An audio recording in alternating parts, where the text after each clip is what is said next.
Hello friends, welcome to ஜெனிக்கு. Friends, இன்னைக்கு Oreo biscuit வச்சு ஈஸியான முறையில் எப்படி லாவா கேக் செய்கிறதுன்னு பார்க்கலாம். இது குட்டி குழந்தைங்க கூட ரொம்ப ஈஸியான முறையில் செஞ்சு முடிச்சிடலாம். இன்னைக்கு என்னோட பையன் தான் இந்த கேக் செய்ய போகிறான். நான் இந்த கேக் ஓரியோ பிஸ்கெட் வச்சு செஞ்சுருக்கேன். 30 ரூபா ஓரியோ பிஸ்கெட் பாக்கெட் வச்சுட்டு இந்த லாவா கேக் செஞ்சுருக்கேன். இப்போ வாங்க வீடியோக்குள்ளே போகலாம்.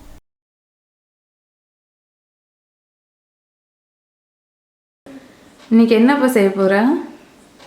Chaco lava cake. உனக்கு செய்ய தெரியுமா? செய்ய தெரியும். இது ரொம்ப ஈஸி. எல்லாரும் நீங்க பார்த்து செய்யலாம்.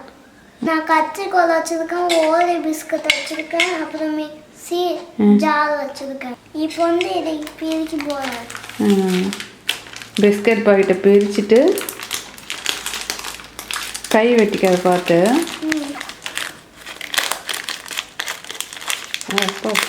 வெட்டுற.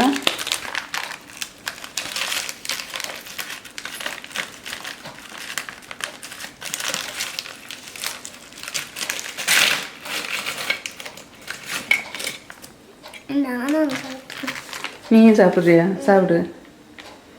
உனக்கு இந்த பிஸ்கட் பிடிக்குமா?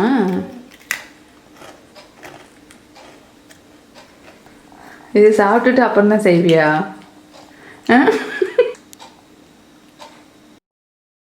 இப்போ வந்து இந்த மிக்ஸி ஜார்ல இந்த ஓரியோ பிஸ்கட் போட்டுடணும்.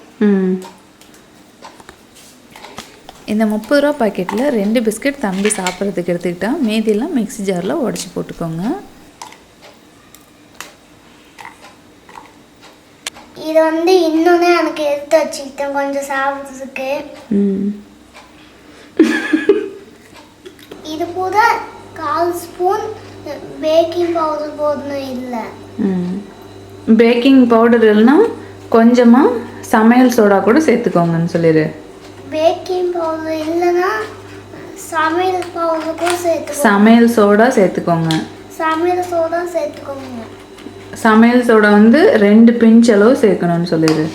சமையல் சோடா வந்து 2 பிஞ்ச் அளவுக்கு சேர்க்கணும். 2 பிஞ்ச்.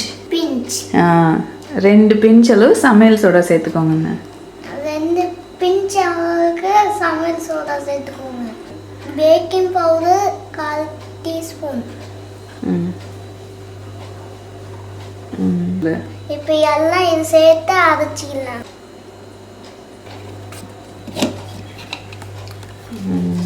இங்கே பாருங்க, நல்லா இப்போ அரைச்சாச்சு. இப்போ வந்து வேற பாத்திரத்தில் மாற்றிக்கலாம். இது கூட கொஞ்சமாக பால் சேர்த்துக்கலாம், ஒரு 1/4 கப் அளவுக்கு. நல்லா கிண்டி விடுப்பா.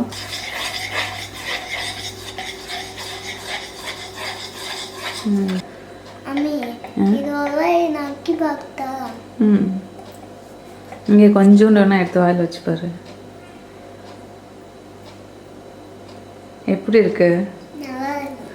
இப்போ கேக் வேக வைக்கிறதுக்காக 3 சின்ன குட்டி பாத்திரம் எடுத்துருக்குறேன்.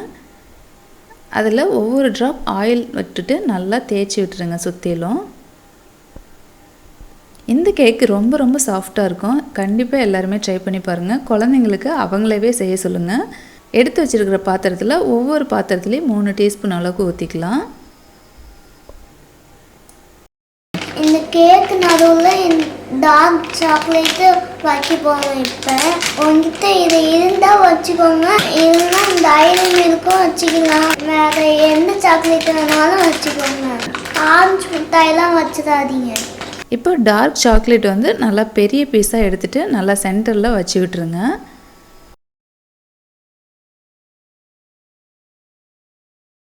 மீதி இருக்கிற இந்த கேக் பேட்டரை இது மேலே வந்து நம்ம ஊற்றிக்கலாம். அவ்வளோதான். நம்ம இந்த லாவா கேக் வெந்தோடனே கட் பண்ணும்போது அப்படியே இந்த சாக்லேட் மெல்ட் ஆகி அப்படியே வரும். ரொம்ப சூப்பராக இருக்கும் சாப்பிட்றதுக்கு. இப்போது இந்த கேக் வேக வைக்கிறதுக்கு ஒரு பாத்திரம் அடுப்பில் வச்சுக்கோங்க. அது மேலே ஒரு சின்ன ஸ்டாண்ட் வச்சுக்கோங்க. இதை ஒரு 5 நிமிஷம் மீடியம் ஃப்ளேமில் வச்சுட்டு நல்லா சூடுபடுத்திக்கோங்க. இப்போ ஒரு 5 நிமிஷம் ப்ரீ ஹீட் ஆனோடனே அதுக்கப்புறமா நம்ம இந்த கேக் பேட்டர் எடுத்து இது மேலே வச்சிடலாம். இப்போ கரெக்டாக மூடி போட்டு லோ ஃப்ளேம் வச்சு ஒரு 10 நிமிஷம் மட்டும் நீங்கள் வச்சிங்கன்னா இந்த கேக் வந்து ரொம்ப சூப்பராக வெந்துடும். இப்போ வந்து இது வந்து ஓப்பன் பண்ணிக்கலாம். இப்போ வந்து குத்தி பார்க்க போகிறோம். இது எல்லாம் குத்தி பார்க்கலாமா? இதெல்லாம் வேலை. நாங்கள் இது பிஸ்கட் வச்சு இன்றைக்கி செஞ்சுருக்கோம். நான் ஒரிஜினல் லாவா கேக் இன்னொரு வீடியோவில் போடுறேன். இந்த கேக் வந்து அவ்வளோ சாஃப்டாக இருந்தது, நிஜமாலுமே ரொம்ப டேஸ்டியாக இருந்தது. நீங்களும் உங்கள் வீட்டில் ட்ரை பண்ணி பார்த்துட்டு எப்படி இருக்குன்னு கீழே கமெண்ட் பண்ணுங்கள். இந்த வீடியோ உங்களுக்கு பிடிச்சிருந்தால் லைக் பண்ணுங்கள், ஷேர் பண்ணுங்கள், கமெண்ட் பண்ணுங்கள். தேங்க்யூ, பாய்.